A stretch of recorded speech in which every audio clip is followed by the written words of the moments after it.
Decide for yourself. The downsides of the CEO self-model. Imagine living with a tiny executive sitting behind your eyes.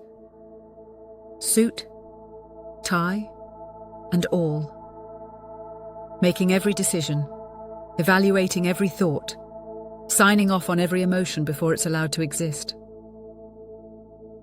That's the model most of us unconsciously accept. The CEO self. A single, autonomous executive who manages the mind like a company. Efficient. Responsible.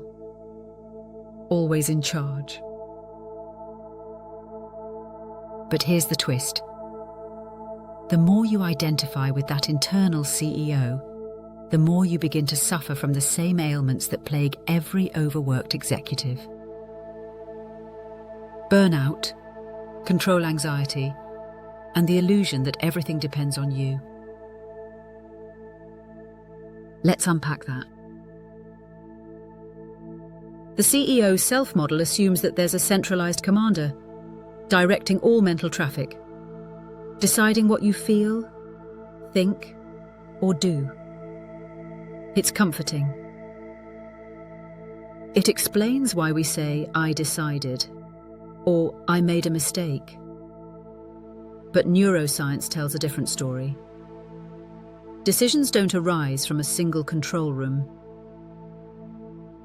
They emerge from the simultaneous activity of countless distributed processes, some emotional, some cognitive, many completely unconscious. The so-called decider is more like a spokesperson taking credit for actions that the team has already completed. Yet we cling to this model, because without it, who's steering the ship? The idea of a decentralized, self-organizing mind is unnerving. So we invent a CEO to make sense of the chaos.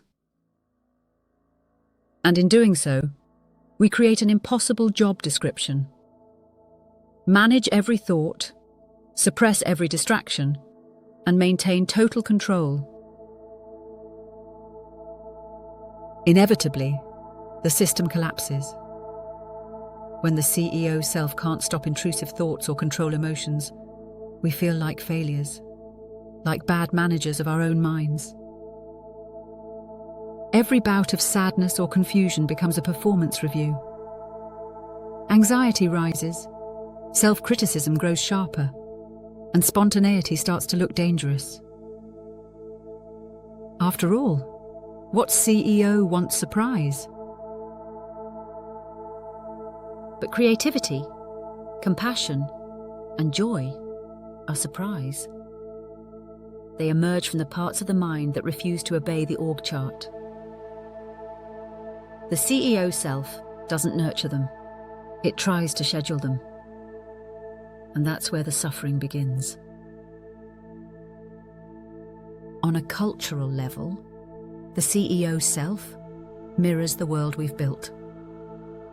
Command and control, metrics, optimization. We reward people who appear in charge of themselves, as if the mind were a corporation to be run for quarterly profit. In doing so, we forget that human life is collaborative, emergent, and participatory. The real intelligence of the mind doesn't reside in the CEO's office. It lives in the network, in the give and take of perception, emotion, and action. Spiritually, the consequences are even deeper. The CEO self reifies the illusion of permanence. It turns the process of living into a project of management. Buddhism and many contemplative traditions point out that the self isn't a fixed entity at all. It's a stream, a pattern, a conversation among conditions. To hold on to the idea of an autonomous CEO is to resist the reality of impermanence. And resistance is the birthplace of suffering.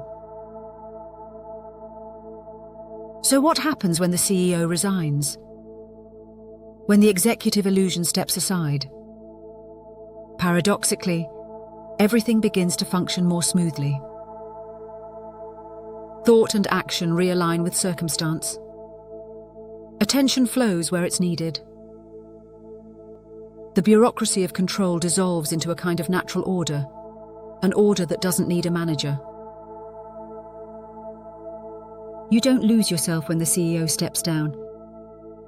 You rediscover the wider intelligence that was always running the show, the intelligence of life itself.